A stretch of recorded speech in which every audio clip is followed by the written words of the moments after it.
বিহুমুল কিতাবা ওয়াল হিকমা ওয়া ইন কানু মিন ক্বাবলু লাফি যালালিম মুবিন।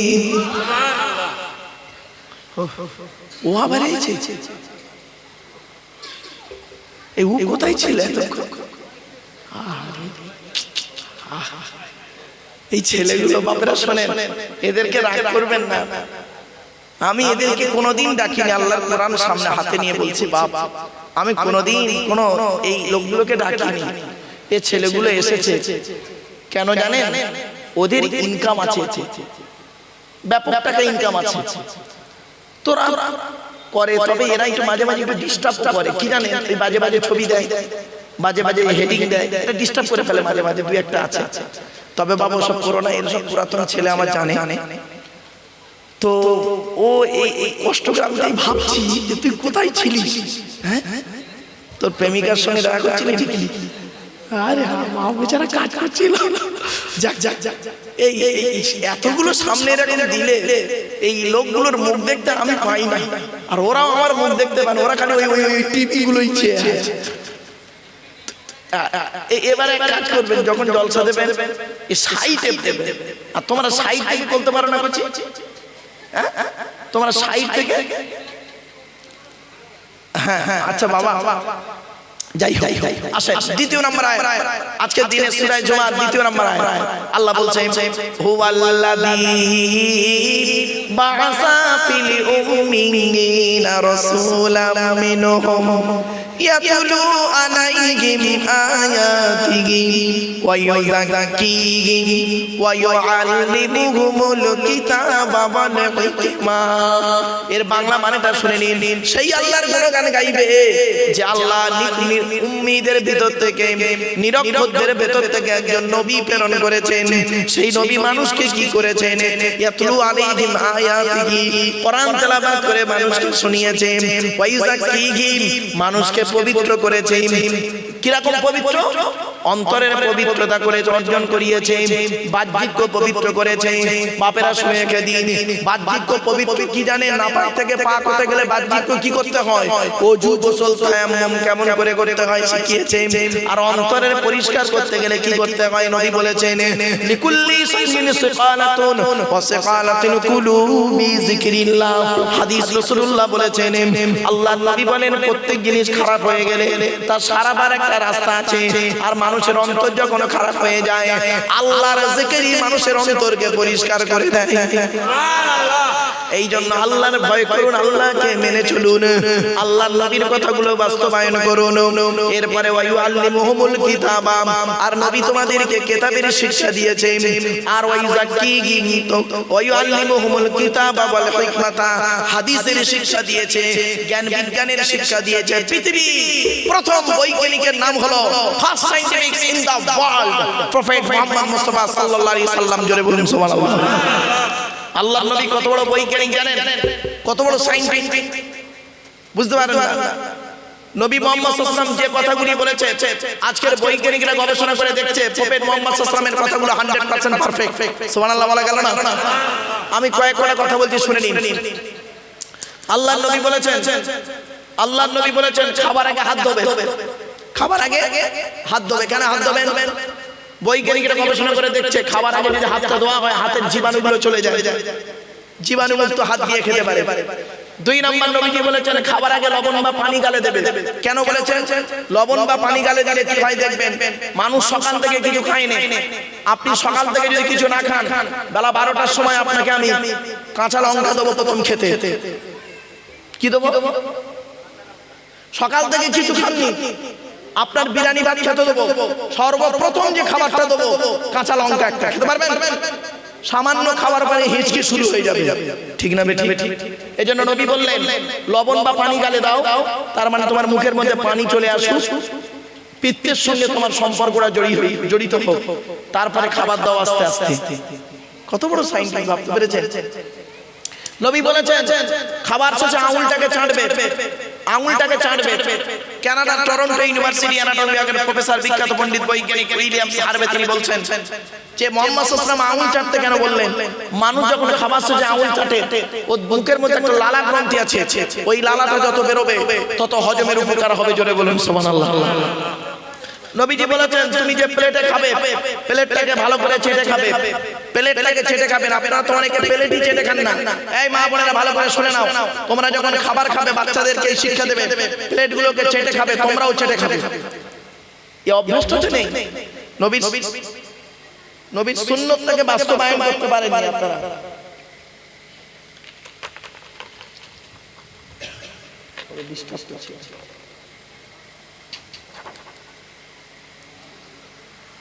নবীর সুন্নতটাকে বাস্তবায়ন করতে পারেননি আপনারা। এজন্য আপনাদের আমি অনুরোধ করে বলে যাচ্ছি আপনারা নবীর সুন্নাতগুলোকে বাস্তবায়ন করুন। এরপরে আসছে বিশ্বনবী মুহাম্মদ সাল্লাল্লাহু আলাইহি ওয়াসাল্লাম বলেছেন খাওয়াটা কতটা পরিমাণ খাবেন। পেটটাকে তিনটে ভাগে ভাগ করবেন। প্রথম ভাগটা খাবার দিয়ে ভর্তি করবেন, দ্বিতীয় ভাগটা পানি দিয়ে ভর্তি করবেন, তৃতীয় ভাগটা ফুল ফাঁকা রাখবেন, হজমের উপকার হবে। কত বড় বৈজ্ঞানিক ভাবতে পেরেছেন মুহাম্মদ সাল্লাল্লাহু আলাইহি ওয়াসাল্লাম। শুধু তাই না, আরো অনেক কথা বেরোবে আলোচনা করতে করতে। আল্লাহ বললেন ওয়াইন কানু মিন ক্বাবলু লাফি যালালিন মুবিন। কেন তোমরা আগে সব গোমরার মধ্যে ছিলে, প্রকাশ্য গোমরার মধ্যে ছিলে, অজানার কিছু অনেক ছিল, তোমরা কিছুই জানতে না। আমি আল্লাহ মুহাম্মদ সাল্লাল্লাহু আলাইহি ওয়াসাল্লামের মাধ্যমে বহু জিনিস তোমাদেরকে জানিয়েছি। তোমাদের ভদ্রতা শিখিয়েছি, তোমাদের নম্রতা শিখিয়েছি, তোমাদের আচার আচরণ শিখিয়ে দিয়েছি। মুহাম্মদ সাল্লাল্লাহু আলাইহি ওয়াসাল্লাম হলো তোমাদের মডেল। সুতরাং মুহাম্মদ সাল্লাল্লাহু আলাইহি ওয়াসাল্লামকে হলো তোমাদের আইকন, মুহাম্মদ সাল্লাল্লাহু আলাইহি ওয়াসাল্লাম হলো তোমাদের আইকন, মুহাম্মদ সাল্লাল্লাহু আলাইহি ওয়াসাল্লাম হলো তোমার মডেল। আর তোমরা বোকার মতো করেছো কি মুহাম্মদ সাল্লাল্লাহু আলাইহি ওয়াসাল্লামকে বাদ দিয়ে অন্য কোন ব্যক্তিকে আইডল করেছো, অন্য কোন ব্যক্তিকে আইকন বানিয়েছো, অন্য কোন ব্যক্তির প্রতি অনুসরণ করেছো। আল্লাহর কোরআন বলছে তোমরা মুহাম্মদ সাল্লাল্লাহু আলাইহি ওয়াসাল্লামকে অনুসরণ করো। মুহাম্মদ সাল্লাল্লাহু আলাইহি ওয়াসাল্লাম যেভাবে খেয়েছে তুমি সেইভাবে খাও, মুহাম্মদ সাল্লাল্লাহু আলাইহি ওয়াসাল্লাম যেভাবে ঘুমিয়েছে তুমি সেইভাবে ঘুমাও, মুহাম্মদ সাল্লাল্লাহু আলাইহি ওয়াসাল্লাম স্ত্রীদের সঙ্গে যে রূপ আচরণ করেছে তুমি সেই রূপ আচরণ করো, মুহাম্মদ সাল্লাল্লাহু আলাইহি ওয়াসাল্লাম ছেলে মেয়েদের সঙ্গে যে রূপ আচরণ করে যে তুমি সেই রূপ আচরণ করো। মুহাম্মদ সাল্লাল্লাহু আলাইহি ওয়াসাল্লাম কি করেছেন? সাহাবীদের সঙ্গে যে রূপ কথাবার্তা বলেছেন সেইভাবে তুমি চলো। মুহাম্মদ সাল্লাল্লাহু আলাইহি ওয়াসাল্লাম চাকরের সঙ্গে অর্থাৎ গোলামের সঙ্গে যে রূপ আচরণ করেছে, কাজের লোকের সঙ্গে যে রূপ আচরণ করেছে তুমি সেই রূপ আচরণ করো। আল্লাহর নবীর এক সাহাবী নাম হলো তার হযরতে আনাস রাদিয়াল্লাহু তাআলা আনহু। হযরতে আনাস রাদিয়াল্লাহু তাআলা আনহু 10 বছর নবীর খেদমত করেছেন। কত বছর? 10 বছর নবীর সেবা করেছেন। হযরতে আনাস বলছেন এই 10 বছর আমি নবীর সেবা করেছি, আল্লাহর নবী কোনোদিন আমাকে বলেনি এই আনাস এটা হয়নি কেন, ওটা হয়নি কেন। নবী আমার কোনোদিন গরম দিয়ে কথা বলেনি। আর আপনার বাড়িতে একজন কাজের লোক আছে, একটু ভুল করেছে বলে তার মা মাসি উদ্ধার করে ছেড়ে দিয়েছেন, আপনি হলেন আদর্শবান মানুষ। ছি ছি, আপনি আবার আইডল, আপনি আবার হলেন আইকন। বাস্তব কথা বললাম। এই জন্য বিশ্ব নবী মুহাম্মদ সাল্লাল্লাহু আলাইহি ওয়াসাল্লাম হলেন পৃথিবীর সেরা শিক্ষক, সেরা টিচার। ছোট্ট একটা উদাহরণ দিচ্ছি। আচ্ছা বাবা আপনারা একটু বলুন তো দেখি আমার সঙ্গে, পৃথিবীর এমন কোন টিচারকে দেখেছেন যিনি 60 বছর চাকরি করেছে, 60 বছর বয়স পর্যন্ত চাকরি করে বলেছেন যে আমি এই 60 বছর চাকরি করেছি স্কুল কলেজ ইউনিভার্সিটিতে, যত ছেলে মেয়ে পড়িয়েছি প্রত্যেকটা ছেলে মেয়ে 100% ভালো বলতে পেরেছে কোন শিক্ষক? আরে ভাই বলুন একটু কথা বলুন, পেরেছে কি? হ্যাঁ এতটুকু বলতে পারে যে বাবা আমি এই 60 বছর বয়স পর্যন্ত যত ছেলে মেয়ে পড়িয়েছি, যত ডিস্টার্ব করছে তো এ বাবা সরানো না বাবা আসতে হবে না কারণ এল হেল হয়েছে ফুলের ভেতরে আকার লে লে আর আমি আকার ফুল বলছি আর আচ্ছা লও ফুলের ভেতরে থাকো, তবে মালগুলো তো সব তো প্লাস্টিক, ঠিক না বেটি? সব প্লাস্টিক। মানুষের মনটাও ঠিক এইরকম, খারাপ ভেবো না। এ প্লাস্টিকের ফুল দেখতে চকচকে, ভেতরে গন্ধ সেন্ট নেই, তো মানুষের অন্তর মানুষের দেহটাও দেখবেন কত চকচকে, ভালো জামা কাপড় পরে আছে, অন্তরে কোনো ইমানের খুশবু নেই। আর অরিজিনাল গোলাপ ফুল হলে দেখবেন কিছু বেশি দিন থাকে না। অরিজিনাল গোলাপ ফুল দেখবেন তার দেখতেও যেমন সুন্দর, নাকের কাছে দেখবেন অন্তরটাও তেমন পরিষ্কার।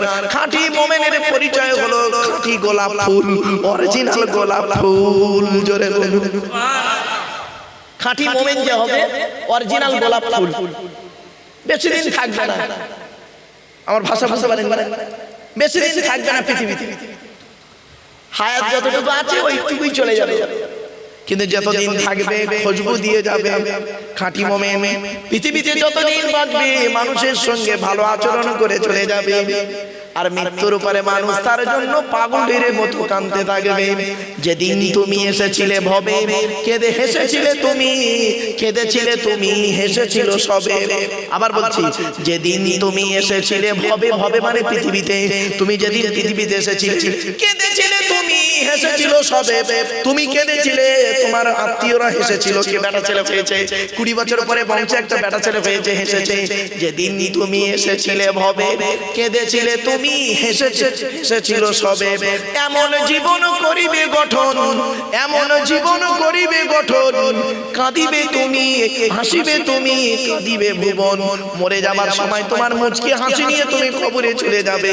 আর তোমার জন্য তোমার ব্যবহারে মানুষগুলো কেঁদে পাগল হবে।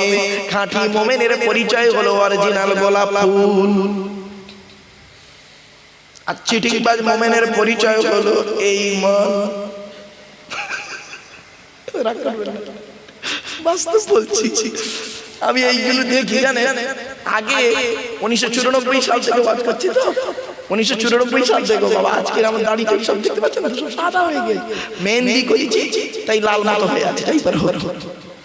তখন একটু ছেলেরা কিছু পারুক আর না পারুক, ওই রজনীগন্ধা ফুল জানেন তো, রজনীগন্ধা ফুল 2-4টে আনতো, ফুল যে সুতো মতো দিয়ে একটু ভালো করে সাজাতো, আর গোলাপ ফুল মাঝে মাঝে দিত, একটু খুশবু মতো বেরোতো। আর এখন দেখেন এসে দেখছি সুন্দর ডাব্বা, তার উপরে ফুলের তোড়া, এও ডাব্বা ফুলের তোড়া, ওয়াও মাটি নয় বালি, তার মানে বালি। বুঝতে পারছেন? ভাববেন মানুষের অন্তরটা ঠিক এইরকম। আমার বলার উদ্দেশ্যটা অন্য নয়, একটু খেয়াল করুন না। চলো আগিয়ে যাচ্ছি। এরপরে আল্লাহ বলছেন ওয়া আখরিনা মিনহুম। আচ্ছা, যে কথা বলতে গিয়ে চলে গেছে ওইটাই ব্যাখ্যা করে দিই। পৃথিবীর এমন কোন টিচারকে আপনারা দেখেছেন, শিক্ষককে দেখেছেন যে সে বলেছেন আমি 60 বছর বয়স পর্যন্ত যত ছেলে মেয়ে পড়িয়েছি সবকটা 100% পারফেক্ট বলতে পারি? পেরেছে? এতটুকু বলতে পারে আমার জীবনে যত ছেলে মেয়ে পড়িয়েছি বেশিরভাগ ছেলে মেয়ে 99টা 100-র মধ্যে 99টা ভালো, একটা খারাপ হলে হতে পারে চোদ্দান ডাকা, ঠিক কিনা? কিন্তু এই পৃথিবীর জমিনে এমন একজন ব্যক্তির আগমন ঘটেছিল যিনি পৃথিবীতে এসেছিলেন 570 খ্রিস্টাব্দে 29শে আগস্ট সোমবারে এসেছিলেন, আর চলে গেলেন 632 খ্রিস্টাব্দে জুন মাসের 8 তারিখ সোমবার। কিছু বুঝতে পারছেন আমার কথা? 570 খ্রিস্টাব্দে 29শে আগস্ট জুন মাসের 29শে আগস্ট সোমবারে পৃথিবীতে এসেছিলেন, আর চলে গেলেন যেদিন 632 খ্রিস্টাব্দের জুন মাসের 8 তারিখে সোমবার চলে গেলেন। তাহলে মোট 62 বছর পৃথিবীতে বেঁচে ছিলেন।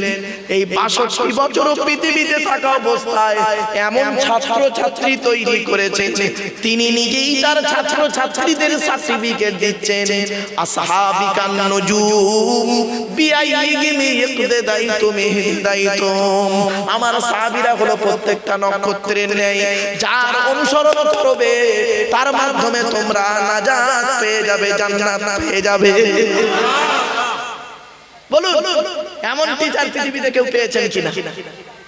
এমন টিচার কেউ পেয়েছেন? পাবেন না জীবনে। নিজেই নবী সার্টিফিকেট দিচ্ছেন আমার সাহাবীরা প্রত্যেকটা নক্ষত্রের ন্যায়, যাকে ধরবে তার মাধ্যমে নাজাত পেয়ে যাবে। ভাবতে পেরেছেন? সেই নবীর আলোচনা চলছে। আল্লাহ পাক বলছেন ওয়া আখরিনা মিনহুম লাম্মা ইয়ালহাকু বিহি ওয়া হুয়াল আজিজুল হাকীম।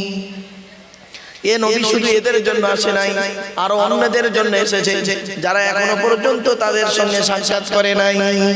আল্লাহ হলেন পরাক্রমশালী, প্রজ্ঞাময়। শুনে রেখে দিন, আল্লাহ পাক বলছেন এই নিয়ামত যাকে তাকে আল্লাহ দেয় না। আল্লাহ নিজেই বলছে যালিকা ফাদলুল্লাহি ইউতিহি মান ইয়াশা ওয়াল্লাহু যুল ফাদলিল আযীম।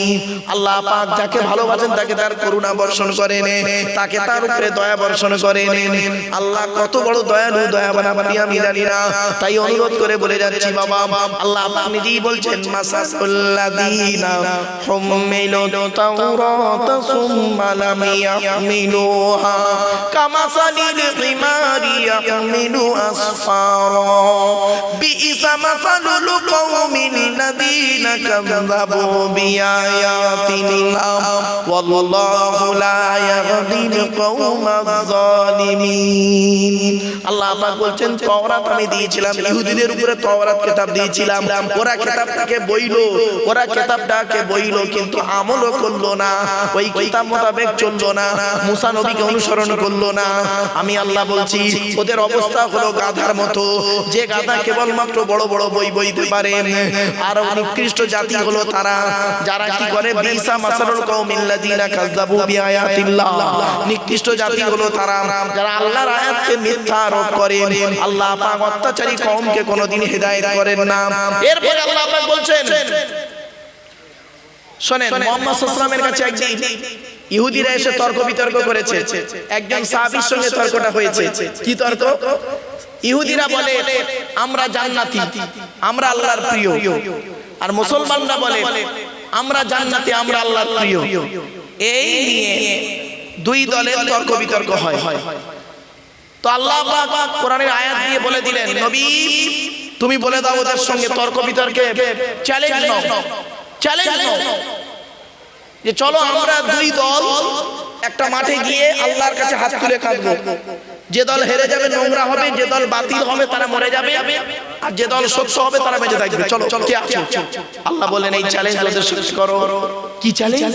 আল্লাহ বলে দিচ্ছে কুলিয়া আইয়ুহাল্লাযীনা হাদু ইন যাআমতুম আন্নাকুম আউলিয়াউ লিল্লাহি মিন দুনিন নাস ফাতামান্নাউল মাউতা ইন কুনতুম সাদিকিন। কুলিয়া আইয়ুহাল্লাযীনা হাদু, নবী তুমি বলো হে ইহুদিরা, ইন যাআমতুম তোমরা যদি ধারণা করো, আন্নাকুম আউলিয়াউ লিল্লাহ আমরা হলাম আল্লাহর প্রিয় ব্যক্তি, আল্লাহর প্রিয় বান্দা, মিন দুনিন নাস বাকি মানুষরা হলো আল্লাহর দুশমন। সুতরাং তাহলে এসো ফাতামান্নাউল মাউতা, তোমরা এসো আমরা আল্লাহর কাছে কামনা করব, ফাতামান্নাউল মাউতা মৃত্যু কামনা করব, ইন কুনতুম সাদিকিন যদি তোমরা সত্যবাদী হও। আল্লাহ পাক বলে দিলেন ওয়ালা তামান্নাউনাহু আবাদাম বিমা কদ্দামাত আইদিহিম ওয়াল্লাহু আলীমুম বিযালিমিন। ওরা কখনোই মৃত্যু কামনা করবে না, এই চ্যালেঞ্জ কোনোদিন করবে না, কারণ পৃথিবীতে ওরা যে পাপ কাজগুলো করেছে ওই পাপের কারণে আমি আল্লাহ ওদের ধ্বংস করে দেব, ওরা জানে। অতএব জীবনে কোনোদিন এই চ্যালেঞ্জ করবে না। তাই আল্লাহ পাক বললেন কুল নবী তুমি বলো কুল ইন্নাল মাউতাল্লাযী তাফিরুনা মিনহু ফাইন্নাহু মুলাকীকুম সুম্মা তুরাদ্দুনা ইলা আলিমিল গায়বি ওয়াশ শাহাদা ফায়ুনাব্বিউকুম বিমা কুনতুম তা'মালুন। কুল নবী তুমি বলো ইয়া ইন্নাল মাউতাল্লাযী তাফিরুনা মিনহু, এ দুনিয়ার মানুষেরা তোমরা মরণ থেকে কোথায় পালাবে? মরণ তোমাদের আচানক গিয়ে ধরবে। সুম্মা তুরাদ্দুনা ইলা আলিমিল গায়বি ওয়াশ শাহাদা, আর আমি আল্লাহ আমার কাছে তোমাদের ফিরে আসতে হবে। পৃথিবীতে যে ভালো মন্দ করেছো সমস্ত আমল তোমাকে দেখিয়ে দেবো কিয়ামতের মাঠে। আল্লাহ বললেন বান্দা তোরা কোথায় পালাবি রে? পালাবার কোনো রাস্তা নাই, মরণ থেকে পালাতে পারবি না। আইনা মা তাকুনু ইউদরিকুমুল মাউতু ওয়ালাউ কুনতুম ফি বুরুজিম মুশাইয়াদা। আল্লাহর কোরআন জানিয়ে দিয়েছে ওরে মৃত্যুর ভয়ে আরাকপুরের মানুষেরা মৃত্যুর ভয়ে কোথায় পালাবি? পাহাড়ের চূড়ায় লুকাবি, আমার মৃত্যুর ফেরেশতা ঠিক ওই জায়গায় পৌঁছে যাবে। আল্লাহ বলছেন এই আরাকপুরের মানুষেরা শুনে রেখে দে, তোরা যারা কোনোদিন ভাববি না আমাদের মৃত্যু ঘরের বিছানায় হবে, কার মৃত্যু কোথায় হবে তোরা কেউ জানিস না। আল্লাহ বলছেন তোরা যদি এটা মনে করিস আমার মৃত্যু ঘরের বিছানায় হবে, তাহলে আমি আল্লাহ তোদের জানিয়ে দিচ্ছি, শুনে রেখে দে। কুল লাউ কুনতুম ফি বুয়ুতিকুম লাবারাযাল্লাযীনা কুতিবা আলাইহিমুল কতলু ইলা মাদাজিহিম। 4 নম্বর পারা 9 নম্বর পৃষ্ঠার 8 নম্বর লাইন, সূরার নাম সূরা আলে ইমরানের মধ্যে আল্লাহ বলে দিলেন, নবী তুমি বলে দাও, তুই যদি যুদ্ধের ময়দানে তোর মৃত্যু যদি কপালে লেখা থাকে যুদ্ধের ময়দানে তুই ঘরের বিছানায় শুয়ে থাকবি, কৌশল করে আমি আল্লাহ তোর ওই জায়গায় নিয়ে চলে যাব। আমার বাপেরা কোরআন জানিয়ে দিয়েছে 5টা জিনিস বান্দা কারোর বলার ক্ষমতা নেই। ইন্নাল্লাহা ইনদাহুল মুসা, সূরা লোকমানের শেষ 5টা আয়াতে কিয়ামত কবে হবে বান্দা তোরা কেউ জানিস না। ওয়া ইউনাজ্জিলুল গায়স, কোন মেঘে কতটা পানি বর্ষণ হবে তোরা কেউ বলতে পারবি না। ওয়া ইয়ালামু মা ফিল আরহাম, মায়ের পেটে কি আছে, চোর হবে না ডাকাত হবে, আলেম হবে না হাফেজ হবে তোরা কেউ জানিস না। ওয়া মা তাদরি নাফসুম মাযা তাকসিবু গাদা, আগামী কাল কি খাবার খাবি, কত টাকা উপার্জন করবি, কোথায় খাবি, এ বলার ক্ষমতা তোদের কারোর নেই। 5 নাম্বার হলো ওয়া মা তাদরি নাফসুম বিআইয়ি আরদিন তামুত, কোন জমিনে কোথায় কি অবস্থায় কেমন করে তোদের মৃত্যু হবে তোরা কেউ জানিস না। ইন্নাল্লাহা আলিমুন খবীর, একমাত্র এই খবর আমি আল্লাহই জানি। আমার বাপেরা আপনাদের কাছে আলোচনা করতে করতে বেশ দীর্ঘক্ষণ আলোচনা করে ফেললাম, 2 ঘন্টা কখন হয়ে গেছে। তো আপনাদের অসুবিধা হচ্ছে বাবা, আর একটু হবে না, বন্ধ করতে হবে বাবা। আমার আলহামদুলিল্লাহ মাশাআল্লাহ, একবার তাকবীর দান, নারায়ে তাকবীর। সৈয়দ সাহেব হুজুর কিবলা, সৈয়দ সাহেব হুজুর কিবলা, নারায়ে তাকবীর। আলহামদুলিল্লাহ, সুদূর ফুরফুরা শরীফ থেকে আগত আওলাদে সৈয়দ হুজুর কিবলা এসে গেছেন, তার জ্ঞান গর্ব বক্তব্য আপনারা শুনবেন, এখনই তিনি আসবেন। তাই তার আগে আমি আপনাদের কাছে 2-4 মিনিট কথা বলবো বাবা, কারণ খুব জ্ঞানী মানুষ, আল্লাহওয়ালা মানুষের সন্তান, তিনি একজন স্কুল শিক্ষক, মাদ্রাসার টিচার, গভর্নমেন্ট সার্ভিস করেন, জ্ঞানী মানুষ, তার বক্তব্য আপনারা শুনবেন। তার আগে আমি আপনাদের কাছে 2-5 মিনিট অন্তত সূরাটা শেষ করে নিই। 8টা আয়াত হয়ে গেছে, 11টা আয়াত বাকি। 11টা আয়াতের মধ্যে 8টা আয়াত হয়ে গেছে, আর 3টে আয়াতের সময় আমাকে দিতে পারবেন? হ্যাঁ পারবেন? একবার দরুদ শরীফ, আল্লাহুম্মা